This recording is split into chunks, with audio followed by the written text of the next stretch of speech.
Hey everybody.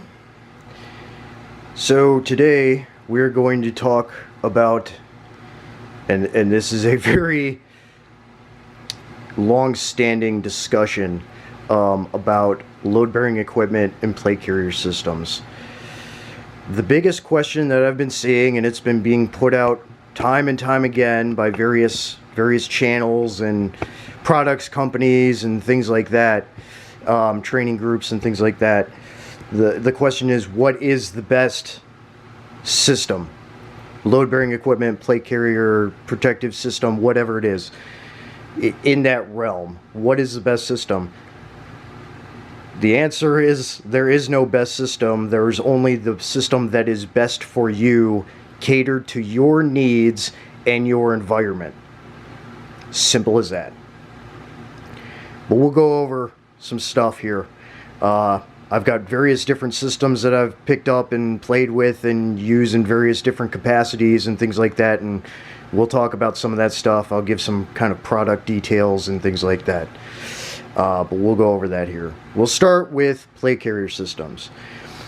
Benefit of a plate carrier system: you've got your armor, and you've got a lot of your primary pouch systems and everything, your load-bearing pouches, stuff for your mags and everything. This is a 5.56 system. You've got everything on your kit. The downfall is it is heavier and it is a little bit bulkier, but it keeps everything up off your hips, which I've talked about before is important in a lot of applications, especially for the long term. Plate carrier systems are good, but I would go as far to say that they're much better for urban environments and mobile vehicle, mechanized mobile details and environments. This is my contractor vest from when I was contracting overseas. This is a shellback tactical plate carrier. Various pouches. I've got the Dark Angel Medical Gen 3 Dart Kit. Just an admin pouch with multi-tool and some other stuff in it. 3 across mag pouches, ATS pouches, Condor pistol pouches, Condor Kangaroo, AR and pistol mag pouches on the side here. I use a drop leg platform with this too for vehicle-borne stuff.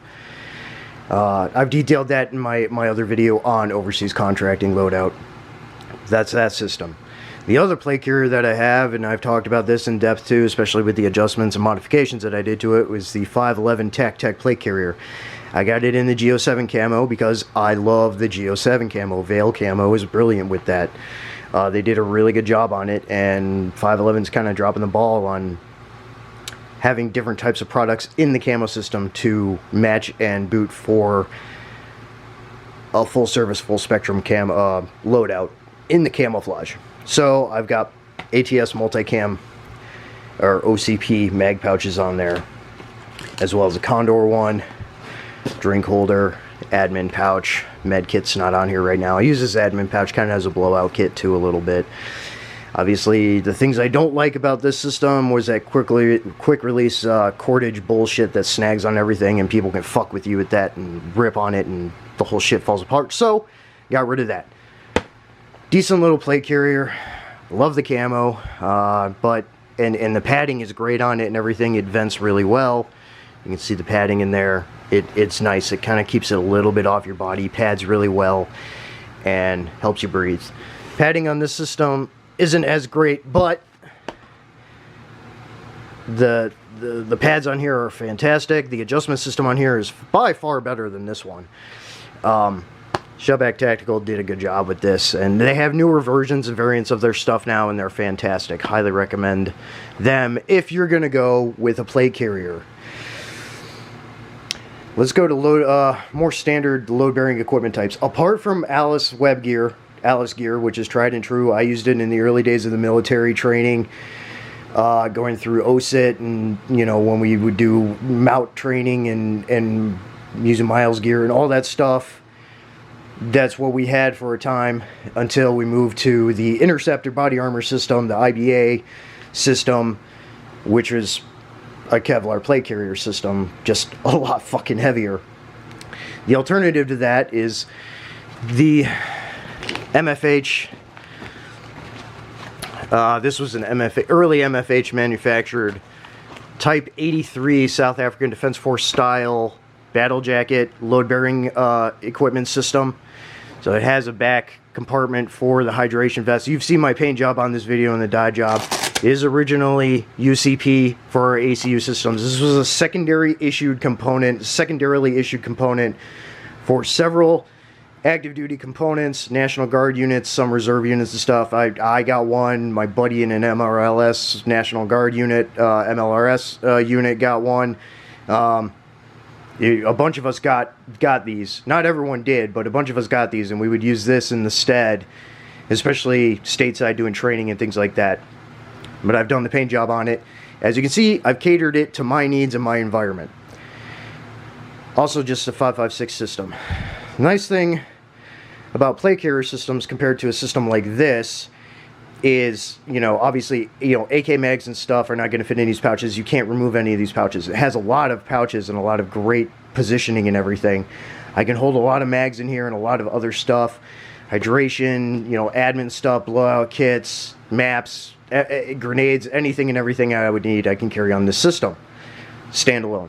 It is a great system, but it is limited because depending on what your needs are, you know, it's easy to change pouches on these to be able to fit AR mags, AK mags, even, you know, the FAL, 7.62x51 NATO 308 type mags, you know, different ones like that. You can get pouches and cater them to your rig. Modularity, again, based on your needs. We'll switch over here. This is a new chest rig I got by Ops. I think it's just Ops or Ops Gear. Really like this system.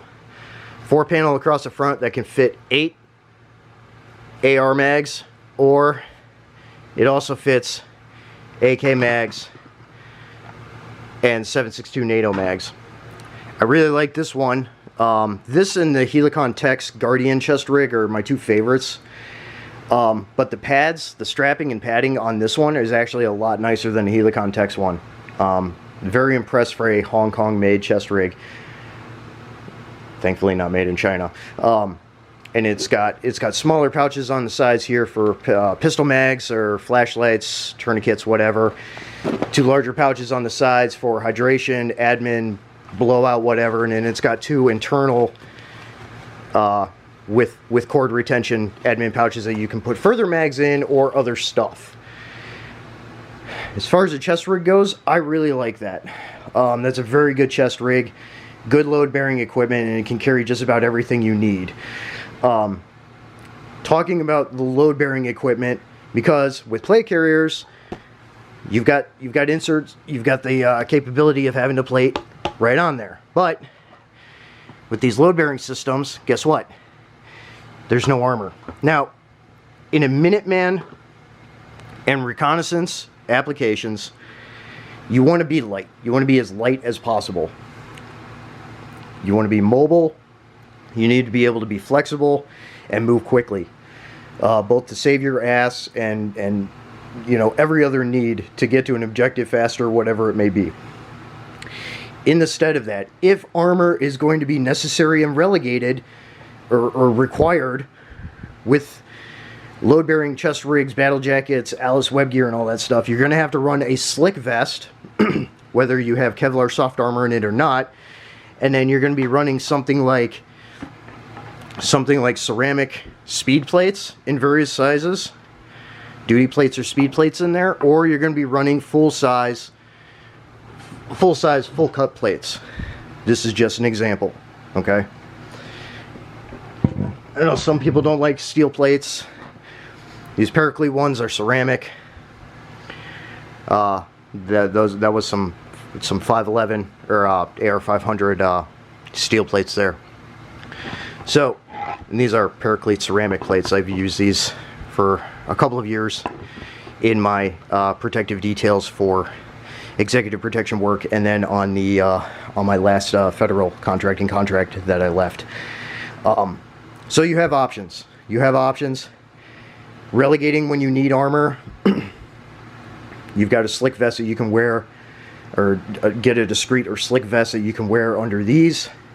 I've got a tailored one, an additional tailored one, coming from a veteran-owned Canadian company called Gear Dynamics, which matches the M81 camouflage, and it'll match this too, because I kind of modeled this off of like French CCE, Czech, and M81 kind of camouflage, so it'll work really well for that too. Because I like M81 still. I used it originally in the military, and it still works great as far as the camouflage goes. So, I digress. Load-bearing systems, slick vest if necessary, things like that. Otherwise, you want to be light and mobile.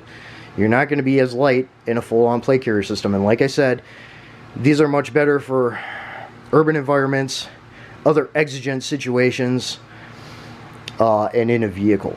These are a lot better. Because when you're in a vehicle, you're in a fucking tomb. The cops call it the tomb or the steel coffin. We pretty much call it the same thing in the military, especially in the old Humvees and stuff. That's what you're in. You're in a fucking tomb. So you do want to be wearing armor when inside the vehicle. When it comes to Minuteman and recon considerations, again, if you are going to be in a vehicle, yeah, you want to move quick, but you should have some element of protection inside a vehicle as well. Whether you're speeding your ass off or not, it doesn't matter, you know. Again, all these exigent situations need to be accounted for. Catering your equipment to your needs and your specific wants and your environment that you intend to be operating in primarily. A lot of law enforcement and special forces, yeah, they're wearing plate carrier systems and stuff, but you know, they're not doing these massive infantry style operations and stuff. They go do a hit and then they come back to their base or whatever, you know. They're taking their equipment on and off a lot. Whereas when we're grunts, sometimes we're out there for days, weeks, months at a time, outside the wire, away from our fob and setting up OPs and doing other things, you know. So we've got this gear on almost all the time, except for pretty much when we're sleeping. So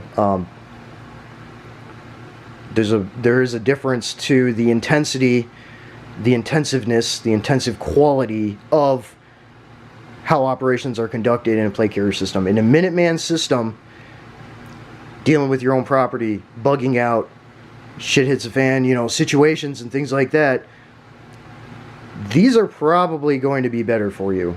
Now granted, if you want to run plate carrier system, by all means do it. I ran a plate carrier system at Winter Forge with S&S Training Solutions at the One Shepherd Leadership Institute grounds. It worked fine for me. You can run a plate carrier without plates in it too if you want to run a kind of a Minuteman system but no plates, and then have the option to be able to put plates in it whenever you want. Obviously that's a consideration too, but these are just some of the many different choices and options that you have to be able to cater equipment to your needs and everything else. Again, it comes down to, what do you want out of a system? What do you need? Do you intend on moving quick? Do you intend on being vehicle reliant? Things like that. And what's the environment that you're operating in? Obviously, you don't want to be using M81 in the fucking desert. You want to go brown. Or even Geo7. That works really well there too.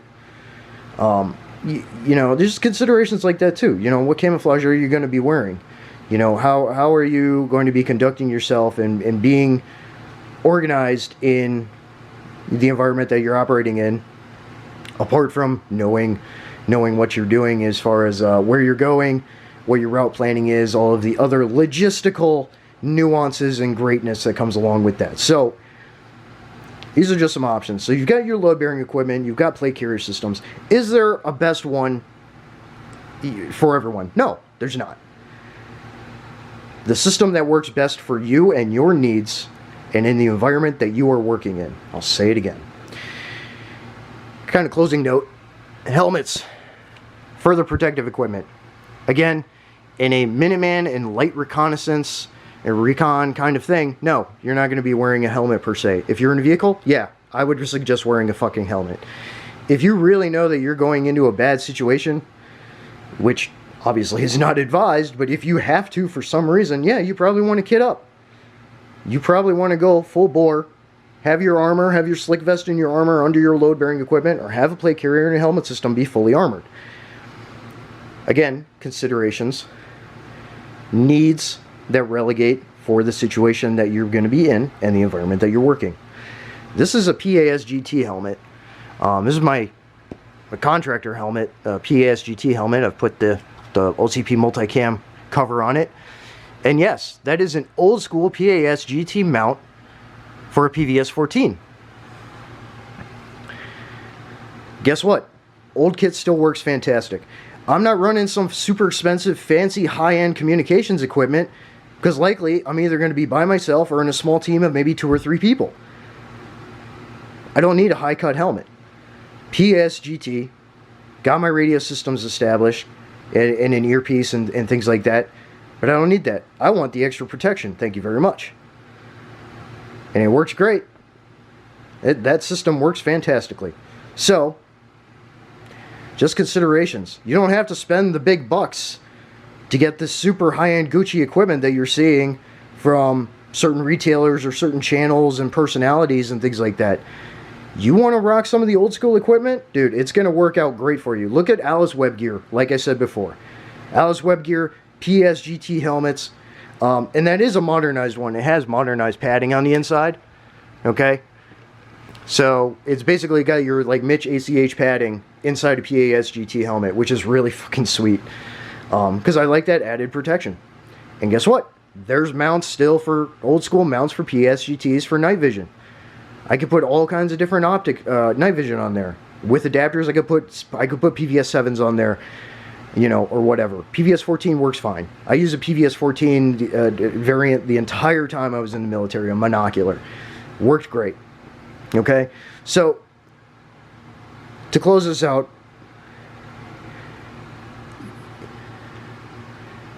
what do you need out of your kit? Okay, yeah, you want to get a somewhat quality rig, okay, or at least modify and adjust a rig to your needs, okay? Whether it's a plate carrier, whether it's load-bearing equipment, chest rigs of various kinds, that's your decision to make. There is no best kit for anyone. It's what you need personally, what you like personally, what you need, how you're conducting yourself, and the environment that you're working in. That's the doctrine that you need to go by. No bullshit with that. You don't need all the fancy stuff. Is some fancy stuff great? Yeah, it's great to have nice things if you can afford it for yourself. But don't put yourself in the hole getting kit that's not going to work for you, okay?